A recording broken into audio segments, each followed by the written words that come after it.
Premier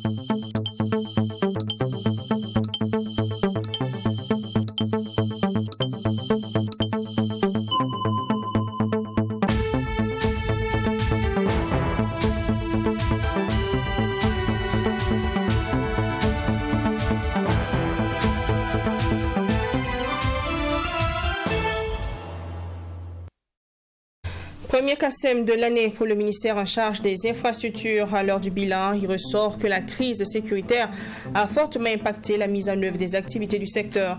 Le taux global d'exécution est de 60,32%, des résultats satisfaisants au vu de la situation du pays, selon les premiers responsables du département. On fait le point en début de journal. Santé, 7e rencontre bilan de la mise en œuvre des mesures de gratuité de soins et services au profit des femmes et des enfants de moins de 5 ans au Burkina Faso. En termes d'acquis, elles ont permis de réduire le nombre de décès avec le ratio de mortalité maternelle, mais il y a des efforts à faire. On en parle plus amplement dans cette édition également. Et puis dans cette édition, vous aurez les images de la clôture de la 2e édition de la foire au savoir qui a eu lieu du 13 au 15 décembre dernier dans la région des Hauts-Bassins, précisément à Bobo-Dioulasso. Plusieurs activités étaient au cœur de cette rencontre qui a réuni des acteurs du monde agricole venant des 4 coins du Burkina Faso et également d'ailleurs. Bonsoir et bienvenue dans cette édition du soir sur Twi TV. Le ministère des Infrastructures et du Désenclavement a tenu ce 19 décembre son premier conseil d'administration du secteur ministériel CACEM au titre de l'année 2022. Une occasion pour les membres de ce département de faire le bilan des activités menées à la date du 30 septembre 2022. Ces participants ont examiné également le programme d'activité 2023 ainsi que le code d'éthique et de déontologie. Il ressort que le taux d'exécution des activités est de 60,32%. Les autres détails avec Mamidriana Kamabou dans ce premier reportage. Sur un total de 248 activités inscrites pour l'année 2022, 85 ont été achevées, 106 sont en cours de réalisation et 57 n'ont pas pu démarrer, ce qui donne un taux global d'exécution de 60,32%. Selon le ministre des Infrastructures et du Désenclavement, le bilan est assez satisfaisant compte tenu du contexte difficile que traverse le Burkina Faso. Des projets ont été réalisés certes, mais la question de la qualité des infrastructures se pose. Le ministre en charge des infrastructures a souligné que des mesures seront prises pour relever les défis. Nous avons beaucoup mis l'accent sur le contrôle en amont. Et pour ce faire, nous allons être très rigoureux parce que il faut se dire que tout commence par le contrôle. Et si le contrôle fait bien son travail, nous sommes sûrs que tout va aller. Et au niveau de la supervision aussi, l'administration doit vraiment s'impliquer. Voilà pourquoi d'ailleurs nous avons dit que les directions régionales seront beaucoup impliquées, ils sont plus près des projets, ils pourront au jour le jour nous informer de ce qui se passe sur le terrain. La dégradation de la situation sécuritaire ces dernières années a impacté la mise en œuvre des projets du ministère. Cette situation a entraîné la suspension des travaux ou le non-démarrage de nombreux projets, raison pour laquelle ce présent CACEM se tient autour du thème désenclavement interne et externe du Burkina Faso, rôle et place des infrastructures routières dans la lutte contre le terrorisme. Nous allons déconcentrer les travaux. Ça voudra dire que tout ce qui est travaux d'entretien routier sera rétrocédé au niveau des directions régionales. La deuxième solution pour résoudre ce problème, c'est au niveau nous travaillons déjà avec les forces de défense pour quand même pouvoir démarrer un certain nombre de travaux qui sont suspendus pour les raisons que vous connaissez. Les participants à cette session ont examiné et adopté 3 projets de documents. Il s'agit du rapport d'activité au 30 septembre 2022, du programme d'activité 2023 et du code d'éthique et de déontologie. Voilà donc un reportage de Mamidriana Kamabou commenté par Cheikh Omar Ouedraogo. À la suite de ce 20h, la déclaration du président ghanéen Nana Akufo-Addo mercredi dernier à Washington était l'un des sujets au cœur du journal du dimanche soir JDS. Cette déclaration a surpris plus d'un au Burkina Faso puisqu'aucune présence de Wagner n'a été annoncée par les autorités de la transition. Pour le capitaine de police à la retraite Almissi Ouedraogo, les déclarations du président ghanéen sont infondées. Les invités estiment par ailleurs que ces propos peuvent fragiliser les relations entre les deux pays. La déclaration du président ghanéen Nana Akufo-Addo, mercredi dernier à Washington, était l'un des sujets au cœur du JDS, journal du dimanche soir. Dans ses déclarations, le président ghanéen affirmait que le Burkina Faso aurait conclu un arrangement comme le Mali pour employer les forces de Wagner. Le sociopolitologue Olo Pépin Yen trouve aucun inconvénient de la présence russe au Burkina Faso, bien qu'aucune annonce n'a été faite par les autorités de la transition. Pour lui, la présence de Wagner peut permettre au Burkina Faso d'augmenter ses capacités opérationnelles. On est dans un contexte de géopolitique où la zone sahélienne fait l'objet ici de tentatives d'influence de part et d'autre. Donc du coup, la Russie étant un poids lourd, mais si nous nous rapprochons de la Russie, mais ça fait grincer des dents quelque part. Mais nos partenaires historiques, s'ils peuvent nous empêcher d'aller vers des forces comme Wagner et autres, mais je pense que il n'y a pas de problème. Ça allait nous éviter ici d'aller vers d'autres partenaires qui sont mal vus par d'autres. Selon toujours Nana Akufo-Addo, une mine dans le nord du Burkina Faso leur a été attribuée comme une forme de paiement pour les services. Le capitaine de police à la retraite Almissi Ouedraogo a souligné lors de ce journal qu'en 2016, un projet d'exploitation minière était en cours dans le village de Niniugou, situé dans le centre-nord du Burkina Faso. Et c'est une entreprise russe qui devait bénéficier du projet d'exploitation. Pour l'ancien capitaine de police à la retraite, les propos du président ghanéen sont infondés puisque l'exploitation minière dans cette localité date depuis plusieurs années. Dire que le Burkina a concédé une mine d'or pour rétribuer la société privée militaire qu'on appelle Wagner, je m'inscris en faux. Voilà, je m'inscris en faux parce que les faits sont là. C'est même documenté. Voilà, moi c'est le compte rendu de cette rencontre qui a eu lieu en avril 2016.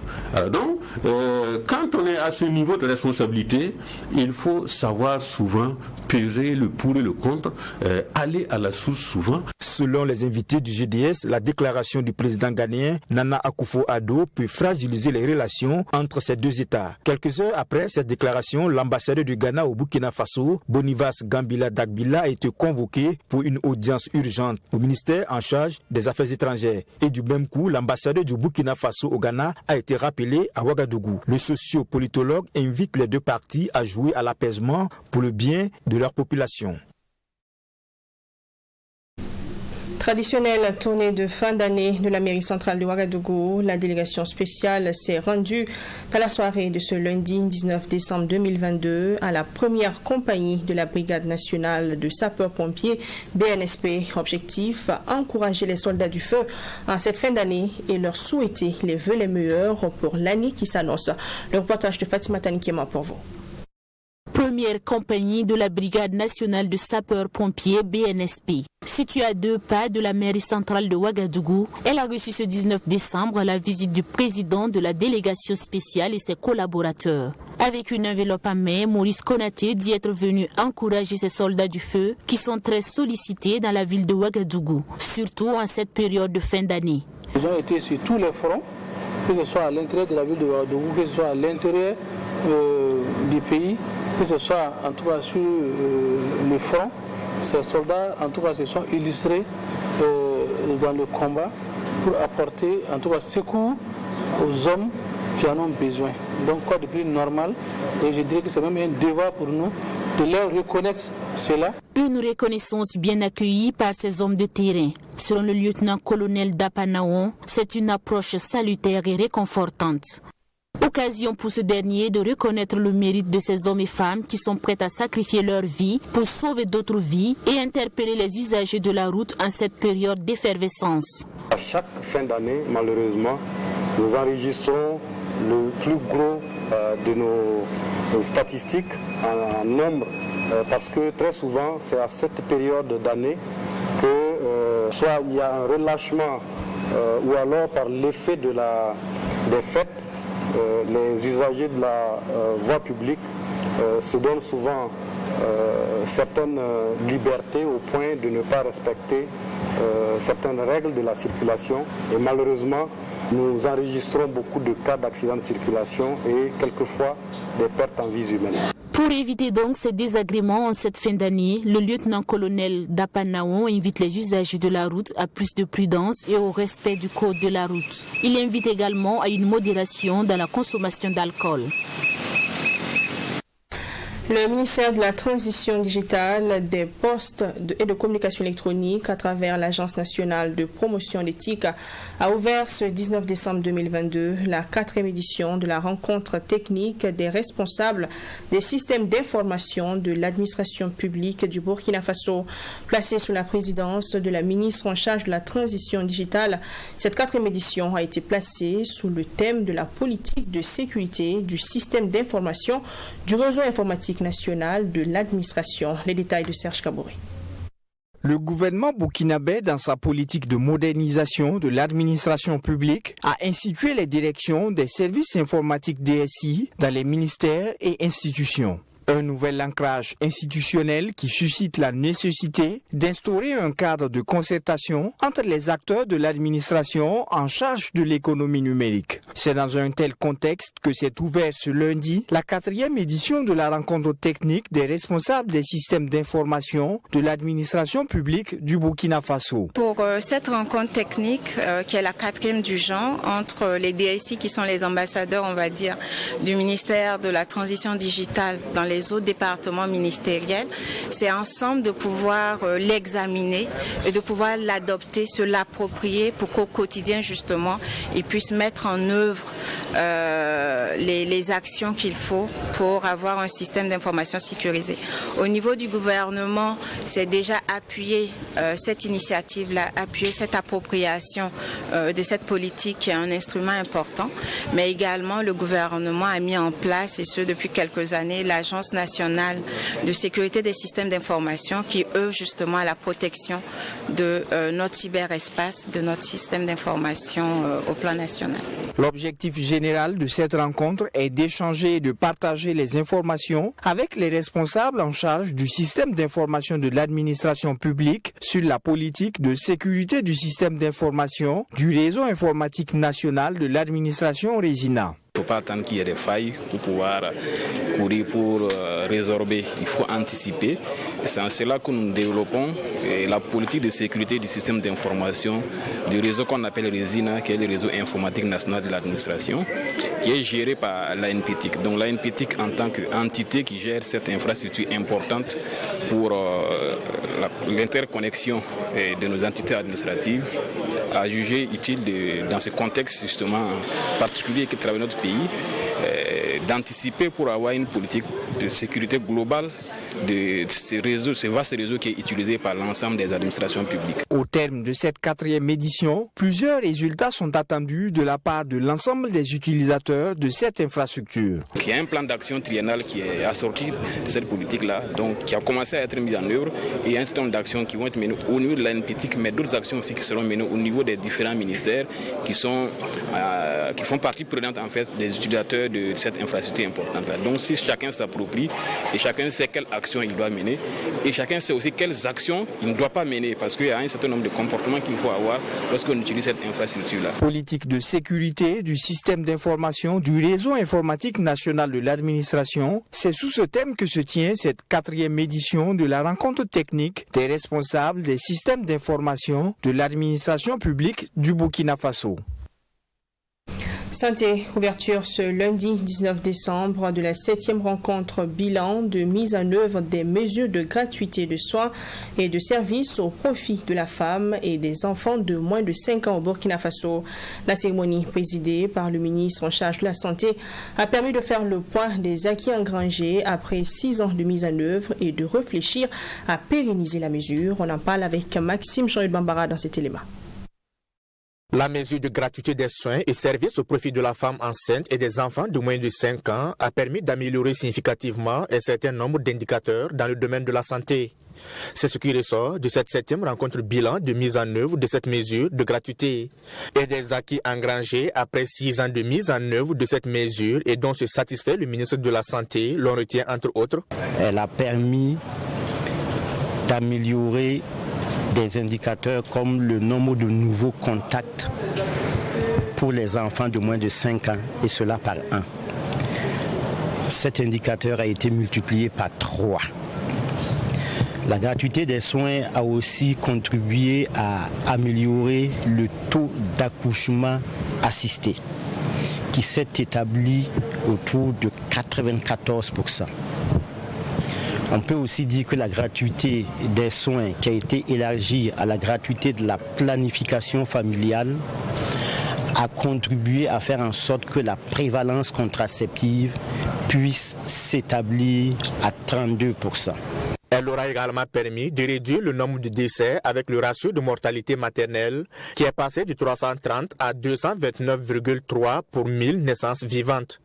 Aussi, de 80,7 pour 1000, le taux de mortalité infanto-juvénile est passé de 48 pour 1000 entre 2015 et 2021. Mais des défis restent à relever. Et il vous souvient qu'un rapport avait été adopté en Conseil des ministres courant août 2022. Et dans ce rapport, le Conseil des ministres a instruit d'aller vers une digitalisation de la mesure de gratuité des soins pour permettre de régler tout ce qu'il y a comme poche d'inefficience. L'autre mesure qui avait été relevée, c'était de travailler à mettre en place un comité multisectoriel qui permettrait à l'ensemble des acteurs de pouvoir se retrouver de façon périodique et de donner des orientations pour que cette mesure d'importance capitale puisse se mettre en œuvre de façon efficiente. L'autre défi, c'est de travailler à la mise en place d'un organe technique de suivi et d'orientation et la relecture du mécanisme d'allocation des ressources financières. En termes de perspective, le ministère entend travailler à pérenniser cette mesure. D'où le thème de cette rencontre, renforcement de l'efficience, de la transparence, de la pérennité dans le financement, de la gratuité des soins.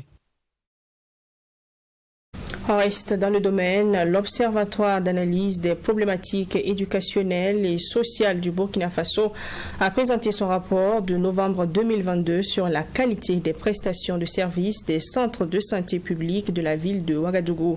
Ce rapport fait ressortir plusieurs points négatifs allant du traitement des patients à leur prise en charge par les médecins. Le rapport décrit le manque d'hygiène, l'insuffisance du matériel médical, la longue attente des malades dans les services de consultation, les difficultés d'accès aux spécialistes des services de santé publique. À cela s'ajoute le comportement du corps soignant envers les patients. Le rapport signale notamment que des agents de santé sont verbalement agressifs envers les patients et sont peu accueillants. Alexis Wenkouni Belemnaba. 67,92% des patients estiment que les chambres d'hospitalisation sont mal entretenues et 75,47% affirment que les toilettes des centres de santé publique manquent d'hygiène.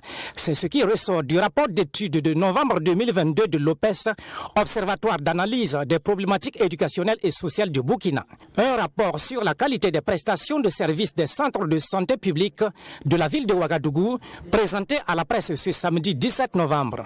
Le même rapport indique que les salles de consultation sont inadaptées, les chambres d'hospitalisation sont moins grandes et insuffisantes. La chambre est pleine, le couloir est plein. Regardez en maternité.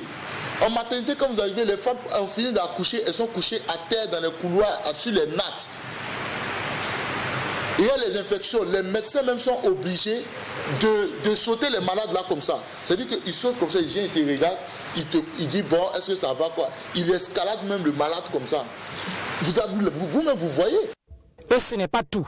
À cela, il faut ajouter l'insuffisance du matériel médical avec un poids de 90,68%, la longue attente des malades dans les services de consultation avec un taux de 89,86%. De plus, l'insuffisance des produits dans les pharmacies hospitalières amène les accompagnants à s'orienter vers les pharmacies externes et le coût des médicaments jugé élevé. Pour des seringues, tu vas courir dans la ville pour chercher 5 cc, 5 mg ou 3 mg. Pourtant, tu peux avoir ça à l'intérieur. À cause des seringues, tu retournes, on te dit que ton patient est décédé.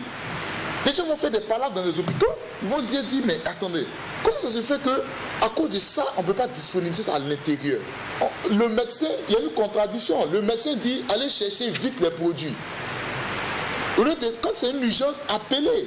Dites que il y a tel individu qui doit venir, c'est urgent, privilégiez cet individu, il va venir directement. Ça ne se fait pas. Vous dites que c'est urgent. La personne pleure même en allant et prendre les produits. Il arrive, quand il veut se mettre devant, les autres vont te dire, toi tu es venu avant nous, nous tous nos cas aussi est grave. Cette étude fait ressortir que 70,40% des ménages ont des difficultés d'accès aux spécialistes des services de santé publique et la prise des rendez-vous sont souvent orientés dans les services de santé privés. Ça, c'est une injustice. Parce que là, pourquoi je dis c'est une injustice? Parce que c'est celui qui a les moyens financiers qui va aller dans le centre de santé privé pour rencontrer ce spécialiste. Celui qui n'a pas les moyens va être en train de son état de santé va se dégrader encore plus parce qu'il est obligé d'attendre 3 semaines ou 4 semaines et le spécialiste va venir. Qu'est-ce qu'il va faire? Le spécialiste va venir, il vient en retard à 10h, 11h, il prend 4 personnes selon sa convenance, je ne sais pas c'est quel choix, il prend 4 personnes et il rentre. À noter aussi que cette étude fait ressortir que les agents de santé sont verbalement agressifs envers les patients. Le personnel soignant est moins accueillant. Les nombreuses distractions du personnel soignant en présence du patient. Le rapport propose également des solutions pour améliorer la qualité des prestations de services des centres de santé publique de la ville de Ouagadougou. Du 13 au 15 décembre 2022, à la Maison de la Culture Monseigneur Anselme Titiamasanon de Bobo-Dioulasso, a eu lieu la 2e édition de la Foire au Savoir sous la conduite du projet d'appui aux filières agricoles PAFPA avec pour thème « Quelle stratégie nationale de capitalisation et de gestion des savoirs dans les projets et programmes de développement rural au Burkina Faso ». Cette édition a réuni des exposants venus du Burkina Faso et des pays voisins. Une activité placée sous le patronage du ministre de l'Agriculture, des Ressources animales et halieutiques. Les détails de notre reporter dans la région, Joseph Koutko. Bobo-Dioulasso a abrité du 13 au 15 décembre 2022 la 2e édition de la Foire au Savoir. Avec pour thème « Quelle stratégie nationale de capitalisation et de gestion des savoirs dans les projets et programmes de développement rural au Burkina Faso ?» Cette fois se veut un cadre de rencontre entre acteurs agricoles et partenaires de développement rural. Une activité à mettre à l'actif du projet d'appui aux filières agricoles PAFPA en collaboration avec les projets appuyés par le Fonds international de développement agricole FIDA. La 2e édition devrait nous permettre de disposer d'un cadre pour permettre aux autres projets qui interviennent dans le secteur du développement rural de pouvoir échanger et partager entre nous les démarches qui ont été utilisées au titre de la capitalisation et de la gestion des savoirs dans la mise en œuvre de leurs différents projets, qui nous a permis au titre des recommandations portées par le plus haut niveau, puisque les 2 tutelles techniques et financières étaient là, et chacun à son niveau a trouvé qu'il était pertinent et judicieux de doter le gouvernement d'une stratégie nationale de capitalisation et de gestion des savoirs. C'est également cette édition qui va permettre à ce qu'au plus haut niveau, que nous puissions aller vers une institutionnalisation de cette foire au savoir pour permettre à ce que chaque année, les différents acteurs du développement rural puissent se retrouver pour se donner des idées, pour partager les bonnes pratiques qui ont été constatées de part et d'autre, afin d'aider les décideurs dans la formulation des projets à venir. Cette activité était placée sous le patronage du ministre de l'Agriculture, des Ressources animales et halieutiques, ici représenté par son directeur de cabinet. On peut se réjouir que cette fois-là s'est bien passée. Les partenaires techniques et financiers, à travers donc les projets et programmes, ils ont donné à ces producteurs et productrices-là des savoirs qu'ils ont pu partager avec l'ensemble de la population de la ville de Sia. Nous ne pourrons que les remercier et les inviter à nous accompagner davantage. Au total, 104 stands étaient occupés par 127 exposants. Une initiative louée par les exposants venus du Burkina et des pays voisins. Et je trouve que c'est une très bonne initiative. Ça nous aide beaucoup, nous les transformatrices, à évoluer. Et aussi, hier j'ai échangé avec quelques personnes et ils disent que ça va, le marché ça va. Voilà, il y a d'autres qui ont eu des partenaires, des nouveaux partenaires. Et entre nous-mêmes, on a échangé des contacts. Ça fait qu'on a découvert des emballages plus jolis. Vraiment, ça va. Des panels, des rencontres B2B et une exposition vente des produits issus des appuis des projets de développement rural ont animé ces 72 heures d'échanges et de rencontres. Le rendez-vous pour la 3e édition est pris pour l'année 2023. Retour à Ouagadougou, sport, cyclisme. Il faudra compter avec Bassirou Nikema au palmarès du Grand Prix cycliste du Service national pour le développement SND. Le sociétaire de l'USFA s'est imposé en 3h44 minutes et 5 secondes au sprint lors de la 19e édition de cette compétition qui a eu lieu le 18 décembre 2022. Retour donc avec John William Somda. Bassirou Nikema sur la plus haute marche du podium de la 19e édition du Grand Prix cycliste du Service national pour le développement SND. Couru ce dimanche 18 décembre, ce Grand Prix aura été âprement disputé par les ténors de la petite reine burkinabé. Privés de tout du façon cette année, ils ont chauffé le boulevard Charles de Gaulle, cela à la grande satisfaction du public, toujours aussi friand de cyclisme. Alors que tous s'attendaient à voir Bassirou Nikema, Paul Doma, Aruna Ilboudé et autres prendre le débat à leur compte, c'est un parfait inconnu, Thomas Dambélé, qui se fera plaisir. Seul en tête pendant plusieurs tours, le cycliste de Houndé s'attira la sympathie du public, mais au dernier moment, face à la concurrence des cadres, il lâchera prise. Dans le sprint final, Bassirou Nikema et Paul Domo, jusque-là assez discrets, se livreront une bataille.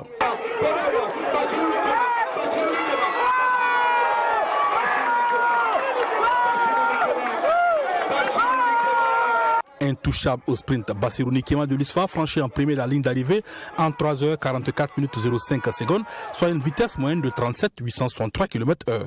Ce Grand Prix, il faut le dire, a vu la participation de 85 cyclistes venus de 31 clubs. Une compétition qui fait la fierté du directeur général du SND. Nous avons vu une course qui a été âprement discutée ce matin. En tout cas, les performances nous permettent d'espérer au niveau national. Parce que il faut dire que techniquement, la lutte a été âpre et les coureurs ne diront pas le contraire. En tout cas, nous avons assisté à une très belle course ce matin. Si la victoire de Bassirou Nikema vient une fois de plus rappeler que les leaders de notre cyclisme sont toujours en pôle, c'est la prouesse de Thomas Dambélé qui captive l'attention du président de la Fédération burkinabé de cyclisme. Pour lui, il y a un nivellement des talents. Vraiment, aujourd'hui, on a eu la chance vraiment de suivre une grande compétition. Une très technique.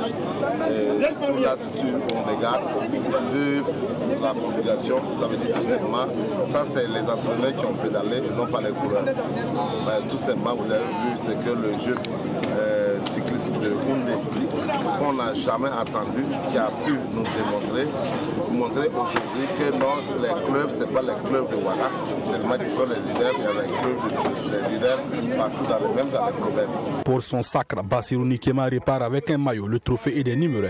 Il faut rappeler que le podium est complété par Paul Domon de l'AS Bessel et Abdoulaye Rwamba de l'AJCK.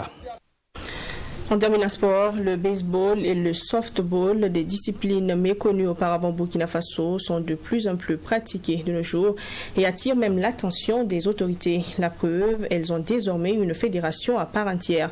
Ce dimanche 18 décembre, la fédération a tenu sa rentrée sportive à Ouagadougou. Des compétitions tant au niveau national qu'à l'international ont été présentées par le président de la fédération burkinabé de baseball et de softball à cet effet. Une rentrée sportive qui s'annonce bien avec la remise de matériel par l'ambassade du Japon au Burkina Faso. Les images avec Yassine Sawadro cette fois-ci. Le baseball, jadis méconnu, est finalement sous les feux des projecteurs au Burkina Faso et a même une fédération. Ce dimanche marque officiellement sa rentrée sportive. Selon le président de la Fédération burkinabé de baseball et de softball, beaucoup d'activités seront menées durant cette saison pour le grand bonheur des amoureux du baseball et du softball. Il s'agit déjà de la tenue de tous les championnats nationaux importants, que ce soit au niveau donc de la formation de la relève, les U15, et au niveau donc de l'élite aussi. Et au niveau de l'élite, nous avons plusieurs compétitions. Nous avons le baseball senior homme, nous avons le softball senior dame, nous avons le baseball 5 et également pour les seniors. Et ça va nous permettre de garder nos différents acteurs vraiment en activité et qui pourraient certainement exprimer leur talent lors des compétitions internationales qui s'annoncent déjà. Une rentrée sportive bénéfique pour les acteurs du baseball. Du matériel leur ont été remis par l'ambassade du Japon au Burkina. Comme vous le savez, le sport dans le baseball et softball. Jouer un rôle très varié, non seulement d'améliorer la santé physique et mentale, mais aussi de cultiver des esprits de respect, de tolérance et de solidarité et de renforcer de cohésion sociale. Cohésion sociale est une priorité politique de Burkina Faso. Selon le président de la Fédération burkinabé de baseball et de softball, ce matériel vient à point nommé. Il faut dire que ce cadeau c'est vraiment la bienvenue parce que nous souffrons aussi d'insuffisance et de manque de matériel et dans nos différents centres de formation, que ce soit au niveau des lycées et au niveau donc des clubs. Alors donc c'est vraiment un cadeau qui est la bienvenue pour nous. La collaboration entre l'ambassade du Japon et la Fédération burkinabé de baseball et de softball est l'une des plus dynamiques. L'ambassade s'est engagée en mars dernier à la construction d'un complexe sportif au profit de la fédération. Fin de ce 20h, merci de l'avoir suivi. On se donne rendez-vous demain à la même heure, Dieu voulant, pour une nouvelle édition. D'ici là, portez-vous bien et restez avec nous sur Twitch TV. Bonsoir.